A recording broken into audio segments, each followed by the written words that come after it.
Hello, எப்படி சுகமாக இருக்கிறீங்களா? எப்போ வந்தீங்க? ஆ, என்ன ஞாபகம் இருக்கா? தம்பி, நல்ல நல்ல. ஓ, சரி சரி, புரிஞ்சிருச்சு, இப்போ புரிஞ்சிருச்சு.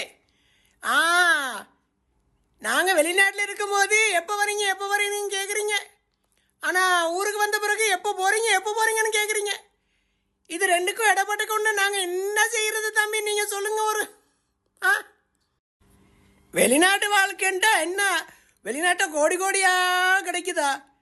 ஆ டெய்லி கோடி கோடி, ஒரு கோடி, ஒரு 2 கோடி கிடைக்குதா? இல்லை தானே. கஷ்டப்பட்டு இங்கே உழைச்சி கொண்டு கஷ்டப்பட்டு ஊருக்கு அனுப்புறதா, இங்கே வேலை செய்கிறதா, இங்கே தின்றதா குடிக்கிறதா இன்னும் ஒன்றுமே தெரியாமல் கஷ்டப்பட்டு கொண்டு இருக்கிறோம் இல்லையோ?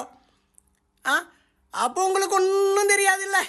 ஆ என்ன கொடுமையாக இருக்குது தம்பி. ஆ எப்போ போகிறீங்க எப்போ போகிறீங்கன்னு கேட்க வருது. நீ நிறுத்து போடுங்க சரியா? ஊருக்கு போனா நம்ம மக்கள் பாவம். எனக்கு ஒரு வீசா எடுத்து தர முடியுமா, எனக்கு ஒரு வீசா எடுத்து தர முடியுமான்னு கேட்குறாங்க. ஆ இங்கே வந்து படுற பாடு அவங்களுக்கு சொன்னால் புரியாது. நாங்கள் வீசா எடுத்து தரது மாட்டோம், ஏதோ வீசா எடுத்து கொடுத்தா அவங்க நல்லா இருந்துருவாங்கன்னு நாங்கள் போராமப்படுற மாதிரி நினைக்கிறாங்க. அப்படி ஒன்றும் இல்லை தம்பி. ஆ நாங்களும் வெளிநாட்டுக்கு வந்தது 2 வருஷம் இருந்துட்டு போயிட்டு ஊரில் ஏதாவது ஒரு தொழில் செஞ்சுட்டு இருப்போம்னு தான் நினச்சிட்டு வந்தோம். இப்போ 2 வருஷம் அது எத்தனைன்னு சொல்கிறதுக்கு இப்போ வெக்கமாக இருக்குது. இந்த நிலைமைக்கு ஆயிருக்கு தம்பி.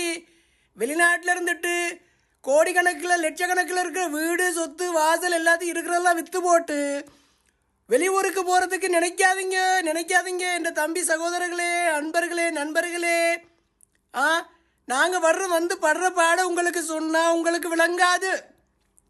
விளங்கவே விளங்காது. ஏனண்டா நாங்கள் வெளிநாட்டில் இருந்து இங்கேருந்து போது இந்த மாதிரி மேக்கப்பெல்லாம் போட்டு போகிறோம் தானே. அப்போ நல்லா சொகுசாக இருந்துட்டு வரோன்னு தான் நினைக்கிறது. இங்கே ஒரு நாள் சாப்பாடை சமைச்சு ஃப்ரிட்ஜில் வச்சு 3 நாள் 4 நாள் 5 நாள் சாப்பிட்டு வேலைன்னு இருக்கிறப்போ நமக்கு தான் தெரியும் இந்த வெளிநாட்டு வேலையில் கஷ்டம். சொன்னால் புரியாது.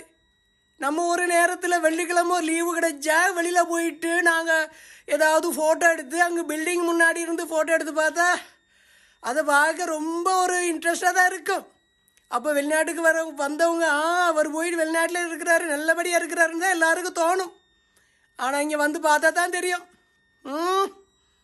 புரியுதா? சொன்னால் கேட்டுக்கொள்ளுங்க. அப்புறம் அப்படி திரும்பிட்டு என்ன ஒரு வீசா உண்டு கேட்டது தப்பாக போயிடுச்சாண்டு எங்கள் மேலே குத்தம் சாட்டக்கூடாது சரியா தம்பி?